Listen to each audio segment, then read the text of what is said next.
Are you looking to live stream and think you need expensive software? Think again. Live streaming from your browser has become a quick and effective way to get started and look professional on your live videos. This week, Jim and I will be discussing how to live stream from your browser with Geige Vandentop of StreamYard. Now, in addition to that, we're also going to discuss the advantages and the disadvantages over using a browser-based live video solution. So we welcome Geige Vandentop, co-founder of StreamYard. So, Jim, I know you and I have talked a lot about this. We've experimented with quite a number of live streaming software. There are browser-based solutions. There are desktop applications that you need to run. There are even, I think, some additional options as well. For example, people might be using some hardware encoders to do, a lot of the processing, things like that, and I know this week we want to make sure we talk with Geige about this, and that's because Geige has actually built a fantastic solution, and that's a solution we're using right now, isn't it, Jim? Absolutely, and I've been using it since February of 2019, and it just really has made a huge difference for me, not only in the show I do, but even what I'm able to do as a remote producer. I mean, StreamYard is one of the things I like about it is, as I like to say, in a sense, it's operating system agnostic. Some of the programs, like even though Ecamm's a great program, you got to have a Mac. StreamYard, right. Windows, Mac, other things as well. And let's bring Geige on because he can definitely talk about this a lot more. And really excited to have him on with us today. So welcome, Geige. Thanks a lot for joining us for, what is this, episode 29 of the Launch Your Live podcast. And this is the interview series over on our YouTube channel. Thanks a lot for joining us. Of course. Thanks so much for having me on the show. I'm excited to be here. So we've got a few questions we want to ask you in terms of using live video from your browser. But first, I'm sure listeners and viewers want to hear, how did you actually get started with live video? You have this amazingly successful browser-based live streaming solution, but how did you get started with live video? Yeah, that's a great question. So I'm a bit of a nerd by background. So my story of how I got started is probably a bit different than others. But my co-founder, Dan Briggs, and I went to university together, and we both studied engineering, not software engineering or computer science, believe it or not. But I was in electrical engineering, he was in mechanical engineering, and we just loved building stuff together. And we sort of naturally gravitated towards software because it was so much easier to quickly spin up a project and put it in front of someone versus trying to build a mechanical engineering project, which costs a lot more money and a lot more time to get a V1 out. So we slowly started getting into like VoIP type applications and meeting type applications, and just really enjoyed the technical side of that. And after university, we were very interested in starting a company together. We loved working together, and we loved making products that people loved. So we figured, what better route to take than starting a company together.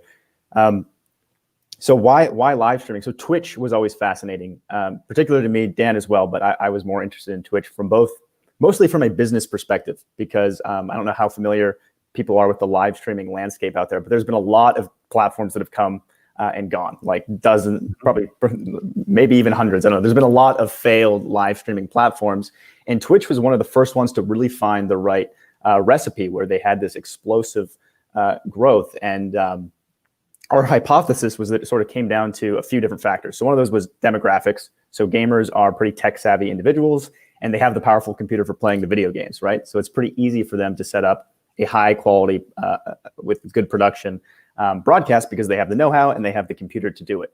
And so that was one huge advantage. And then they also have the entertainment factor of being able to offload the entertainment to the video game they're playing. So it's easier for them to make, good content compared to something like Meerkat or Periscope, where it's just like you in front of a camera, like trying to be as entertaining as you can without being able to sort of defer to something else. And Twitch was fantastic for the industry, for the gaming industry in general. It was a catalyst for all kinds of stuff. There's now, like, gaming commentator is now a job, and Twitch certainly accelerated that sort of growth in the industry. And we figured if we could make a tool that sort of worked around those advantages that they had. Like if we made something that was really easy, so you didn't have to have a powerful computer and you didn't have to know anything to use it. And then also, instead of the gaming being the sort of entertainment, maybe having a panel or guests to be able to make the show more engaging, and some unique tools like overlays and banners and comments. Maybe that same effect Twitch had for the gaming industry, maybe we could have that effect in different industries. So people that were super into fishing or cars or knitting or whatever it is, would be able to grow their industry through live streaming the same way Twitch did for video games. And that was the hope. I mean, a lot of research went into it to decide, like, is this a real problem? Like, do people actually, is a solution for this already exist? And after doing, a lot of market research, we came to the conclusion that no, there's a real need for this. And that's ultimately why we built StreamYard.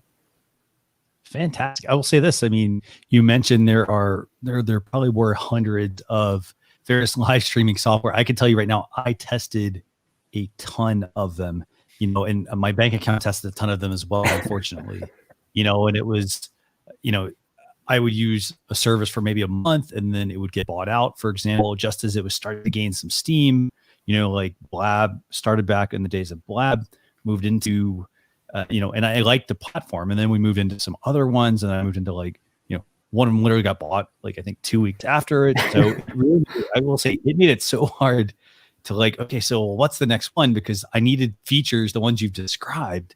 And I was like, well, okay, I'm going to go to this expensive software, because I'm tired of these browser-based ones that are, they're popping up and then they're disappearing. And I tried the expensive software, and, to your point as well, I mean, you had to have a very high-end piece of hardware and extremely fast internet to actually get that to work. And, there was a big investment up front. And so it was great software, but, again, it was so technical that it made it really hard to invest in live streaming, I think. So, Jim, do you want the next question for Geige? Yeah. So Geige, I mean, what, so then I guess what really drove you guys to create StreamYard is you felt like you had this space. I mean, what's that journey been like so far? The journey as far as growing, StreamYard itself, the journey there. Yeah, so we were fairly methodical about our growth. So it's been pretty steady the entire time, because we, and anyone who's starting anything, whether it's a company or a live stream or a podcast, before you start anything, I would really, put a lot of time and effort into talking to I guess if it's a company, it's a user. If it's a podcast, it's a listener. But talk to those people that are your sort of target audience to decide whether or not you should actually make the investment in this. Because if you do that, I mean, it will eliminate a lot of the risk going into it. So it's been great. People have been so receptive to us as a platform, and it was even more of a need than we thought. It really resonated in a way that we didn't expect, particularly in sort of the community aspect of it, where we sort of thought people are going to see us as a tool, and it's going to be, growth is going to be difficult. It's going to require quite a bit of effort as far as marketing and stuff to actually grow the tool. We were really surprised by how organic it was and how people really rallied around it. And I do think our own show was a big part of that. So that's another suggestion I'd have if you, I don't know how many listeners out there maybe have their own company or their own product, but it can be very effective for building, a very authentic brand if you do a sort of town hall type show, whether it's weekly or it's monthly, to really connect with your users. So and it doesn't have to be amazing. You don't have to be a super charismatic person. It's just them knowing that you care and you're listening and you're showing up for them week after week or month after month. It compounds, and over time you'll really have a powerful community that's, going to bat for you. So and Geige, Geige, I was going to say too, that one of the things that really has always struck me about you guys over other companies in this space is that exact thing. I mean, the amount of time that you and Dan spend in the community, even in the Facebook group, is unparalleled. I can't think of anybody else that does what you guys do. And I think it's amazing. I know we talked about that in San Diego earlier this year, but I also think that one of the things that I think has been, in my opinion, the key to your success is your 3 pillars, right? It's stream stability, professional looking streams, and ease of use. And you guys have stuck to that, right? You haven't let yourself get off track. As much as sometimes I feel like your community may be asking for stuff that's a little bit outside of that, you guys have stuck to your core mission. And I think going back to your community building, I mean, what a great idea just, for other companies that might be listening or watching this, right? Why not have, even if it's once a month, kind of that town hall to communicate with your people?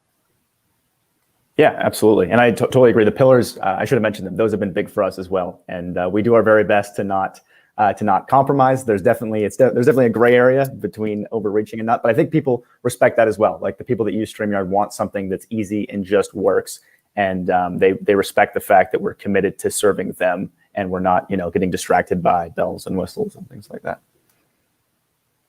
So I have a question for you. So I know we said the topic of the show is going to be on live streaming from your browser. So can you kind of break down what's the difference between browser-based live streaming and utilizing, a native application you have to actually install on the hardware that you're going to run it on? I mean, I realized you have to install the application on the machine versus the browser-based side runs through, your popular web browsers such as Google Chrome, Safari, and so forth. But can you kind of break that down? Like, why would you go with a browser-based solution versus having to actually install on a machine?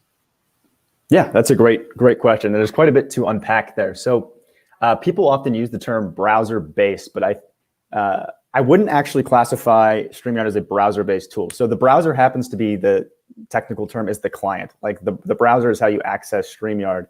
But truly, we're more of a cloud-based solution, meaning that the processing and the mixing and the heavy stuff happens on StreamYard's infrastructure. Like a tool that is truly, browser-based, and there are tools like that, is where everything is actually happening in your browser. So there's no cloud component. All the mixing is done inside the browser. So it's going to be a lot heavier on your computer. So I'd say that's browser-based, and StreamYard is more cloud-based. And right now, it just happens to be that the browser is the client that we support. But in the future, who knows? In the future, maybe we will support native applications and things like that. So I guess maybe it should be split up into downloadable software, browser-based, cloud-based. And it is sort of, the waters are sort of muddy because you could technically, have a cloud-based solution that was a native application. But I'll start with, so the nice thing about software solutions and some of the more technical solutions, and in some cases I would even recommend them. I think before the show we were talking a bit about like actual hardware encoders, is that stuff can be incredibly useful if you're producing like super high quality events where you're actually on the road or in person, where you need multiple camera angles and super sophisticated switching. Is like that's not, I've never seen a browser-based solution where that would suit that need. So that's where, it's actual hardware encoding is great, partially because it has, like you said, dedicated hardware for actually doing the encoding. So a computer itself is not always optimized for the process of live streaming. So like if you just get a random Windows PC or random Mac, sure, they do a pretty good job. And if you get a powerful computer, maybe they do a very good job, but it's never going to match like I don't know who some of the manufacturers are, but like a Blackmagic device or these devices where they actually have chosen the chips and whatnot to fully handle the process. And there's certain scenarios where that totally makes sense.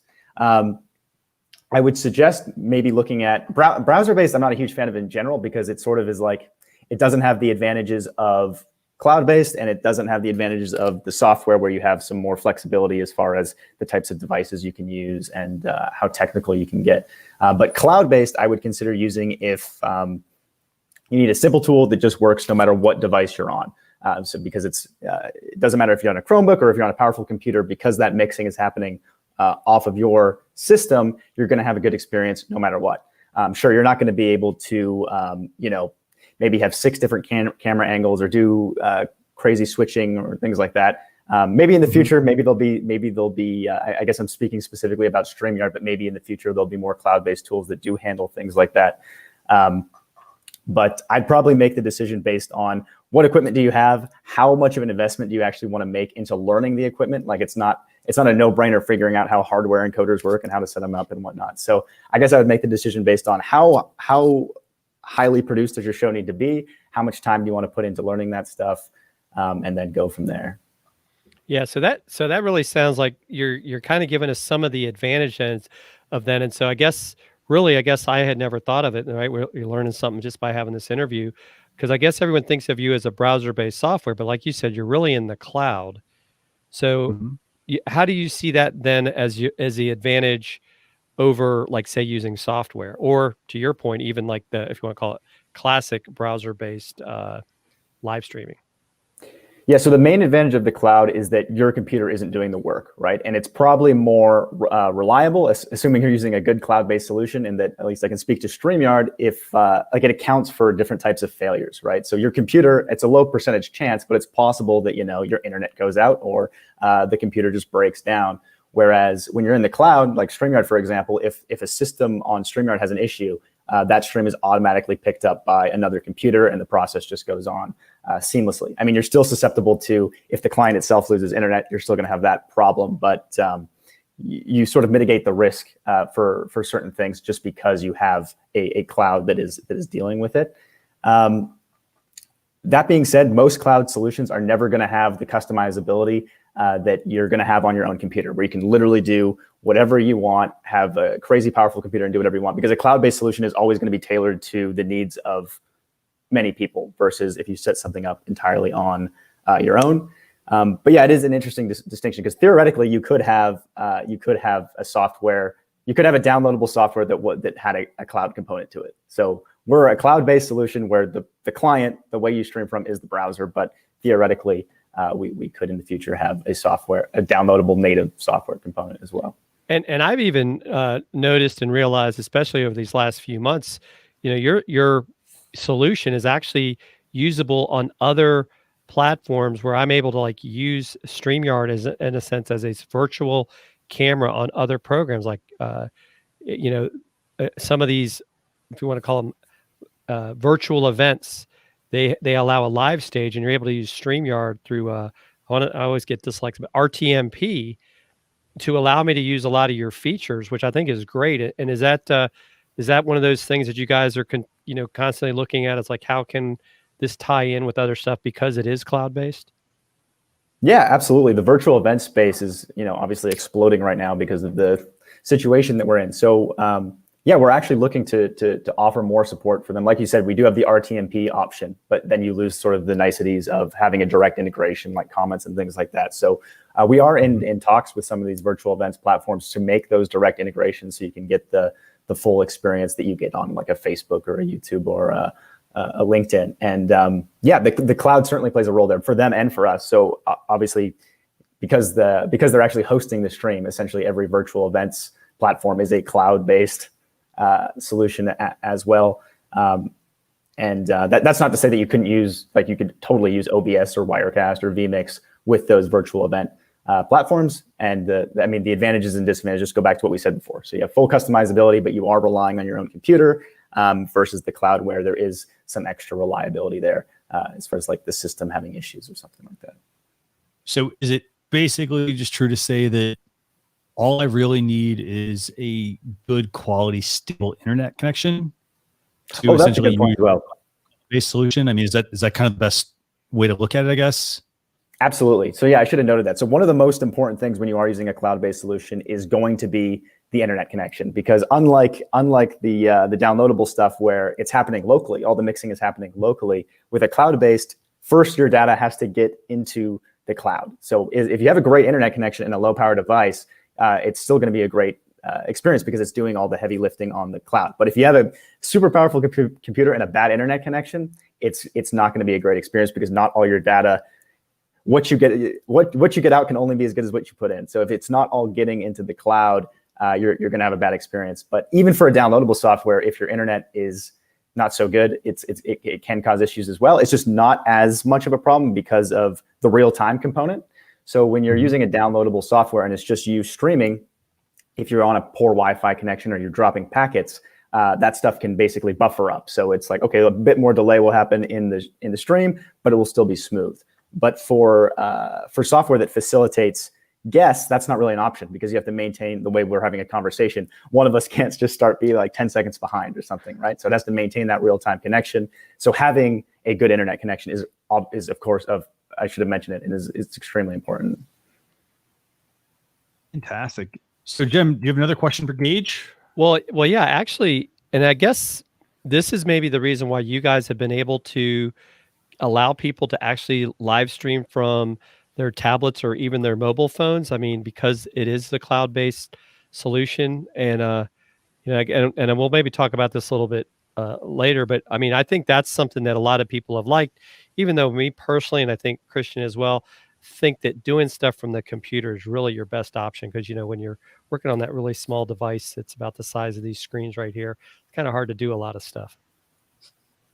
Yeah, absolutely. And like you said, the cloud does play a role there, and that it's pretty hard. Like, phones are very powerful, but especially with the live switching of guests or changing layouts, some of that would be pretty intense if you're having to mix and encode on the phone itself. So the cloud is helpful there. But like you, I'm definitely more into the having the landscape of a computer with multiple screens and whatnot. I try not to be too judgmental, just because some people are. I'm always impressed with how, especially the youth, how much they can do on those tiny screens. So we'd certainly like to support those people that don't even have laptops and computers. But I'm with you personally, at least, that I prefer desktop laptop experience. And it also depends on the location where you're at in the world as well. So, some countries, for example, they primarily use mobile as their, it's not just like, hey, it's their computer, but at the same time, that's how they know to do things. For example, versus having, a phone they purchased and having an additional laptop. Some places, people can't afford that. So they go with what they have. I love the ingenuity, and the fact that they try to make it work. But yes, you definitely, using a computer with multiple screens is much easier if you have the chance to try that out for live streaming.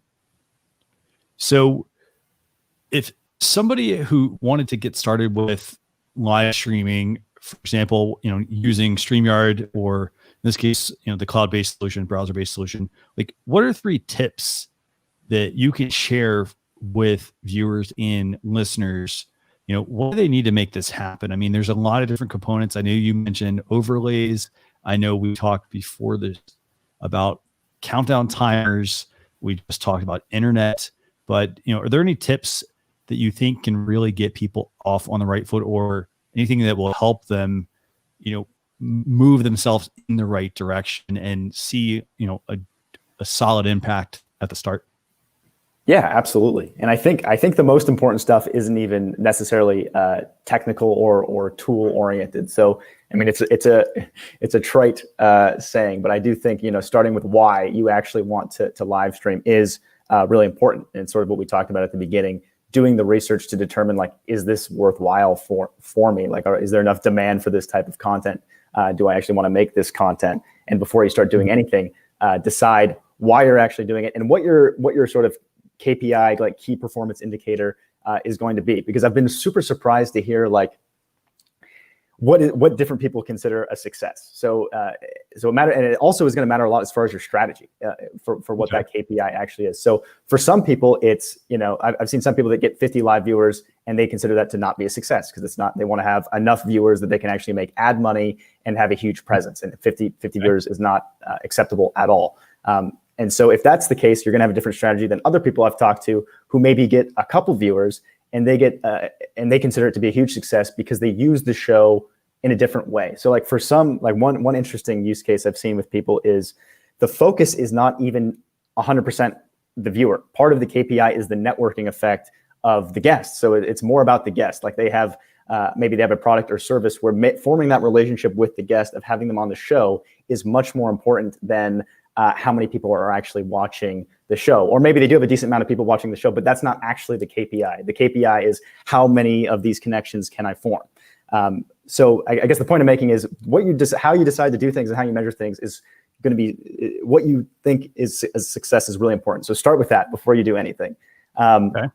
Second tip is fully commit. So it takes time, right? So, like, when Dan and I started our weekly show, we probably had like 5 people watching every week. And now, it's been about 2 years. We have, I think, almost 200 live people watching every week. So if you're going to do it, do it long enough that you can actually look at what you've done and determine whether or not it was a success. Otherwise, I think it's too easy to give up if you don't really commit to it, because it takes time to really get that traction and really build a successful show. And the third, sorry, go ahead. just say it's okay. So for something like that, how much time should I give something before I like, is there a time where, hey, after 2 years, if I'm getting, 5 viewers, for example, or 50 viewers, do I give up at that point? Like when's that threshold, I guess? Sure. That's a good question. So I can't tell you when you should or shouldn't give up, but I'd say as far as like what your initial commitment should be, I'd say at a minimum, I mean, I guess it depends how much content you make, but at a minimum of 6 months, like go for 6 months, maybe even a year before you actually consider like, should I just stop this completely? Because I've seen so many shows where it's like nothing happens for a very long period of time. And then they finally hit their stride and it just takes off completely. And like, you're never going to hit it if you don't, commit to really seeing things through till the end. So I wouldn't say give up after 6 months, but I'd say 6 months is a long enough period of time for you to maybe reevaluate on your strategy and whether or not this is the direction you want to go. Okay. And third item? Third item is pick content that like you love. So pick, and again, I feel like there's all these parallels between whether you're starting a podcast, a company, or whatever. Pick something that you can really sink your teeth into, that you can make all kinds of content about. Because in order to stick with it for that commitment period, you can't do that if it's just like, oh, you know what, I'm just going to make a show about this because I saw something on it and it seems cool. It's like your heart is not going to be in it. So pick something that you can just naturally, like if someone was to, ask you a question about it, that you could speak about for hours just because you love that subject. And just that alone will everything will sort of fall into place. Like if you're passionate about the subject, you'll figure out the rest. Whereas if you aren't passionate about the subject, it's going to take an insane amount of willpower, and there's a good chance that you'll just give up. So pick a subject that you just love. Fantastic. And I noticed you left out nothing related to hardware, nothing related to tools. We talked about internet. Obviously, you do need stable internet for the most part, but a lot of people, they go into live streaming and it's sort of, I guess there's a bit of a blur on what commitment means, I guess, because they look at it as commitment is, oh, hey, I buy that $200 or $500. Sorry, let's up those prices. $500 camera, oh, I get that, couple $100 mic. So right there, I spent like $700-800. Oh yeah. And then I buy the service, and then, I buy, a gaming machine, for example, because, hey, I heard I need a lot of power. So I love the fact that you mentioned nothing about having to have really expensive gear and hardware and tools. I mean, it really is taking your imagination and something you're passionate about and just running with it. Because as you mentioned, I mean, if you really care about that subject, you can speak about it ad nauseum. So, I love that. So Jem, do we have any other questions for Geige or anything you want to add? Yeah, Geige. So you brought up some great points here. And I think part of it is audience building. So it can seem very difficult, especially when you're first starting out. So what are some things that you've seen? Because obviously, as the co-founder of StreamYard, you've seen a lot of probably people come and go. What are you seeing as kind of those keys to success for audience building? Because I think the challenge is a lot of people, even going back to what Christian just said, they just think like, oh, well, if I follow these 6 steps in 3 weeks, I'll have success and be making millions of dollars off of live streaming. But we know that's not really the case.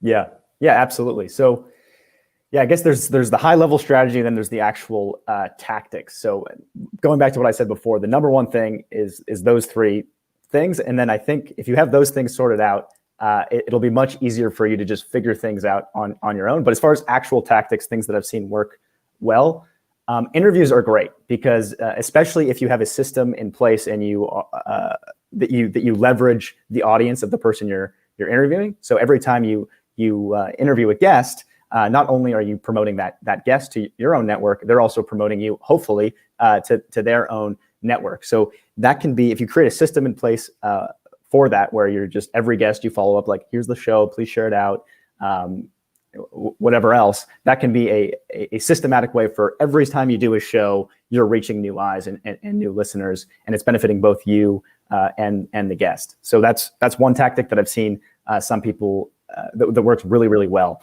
for certain people. The other one is repurposing it in some way. So if you can use the show for multiple things. So if you do a lot of prep for a particular show, like pick a the same way that you would go about writing a blog post for SEO. So pick a subject that resonates with the audience that you're trying to target, and really put in the effort to create a high quality show that hits on that content. And then after it's over, turn that show into, you know, a blog post or a podcast. And that's more of a long-term investment, but it will pay off, assuming you're making good content for those people that are searching those keywords and ultimately find your show and your website and whatever else you're doing through sort of the SEO of your content. I've seen that work well, particularly for people that can't leverage that sort of guesting advantage if they're not doing interviews. Mm-hmm. The other one is, I do think, is sort of the community building aspect. So I do think you should have an email list. So I wouldn't just, like, if you already have a big email list, I wouldn't blast them constantly with your shows. I would be you should be careful about segmenting it into first finding out, like, okay, first do an email, finding out like how many of you are interested in this show. But once you've done that and you've segmented your list properly, regularly engaging people over email with your latest show and your latest guest can be a great way to, the same way we built StreamYard by building this sort of brand and community component. You can do the same thing for your show.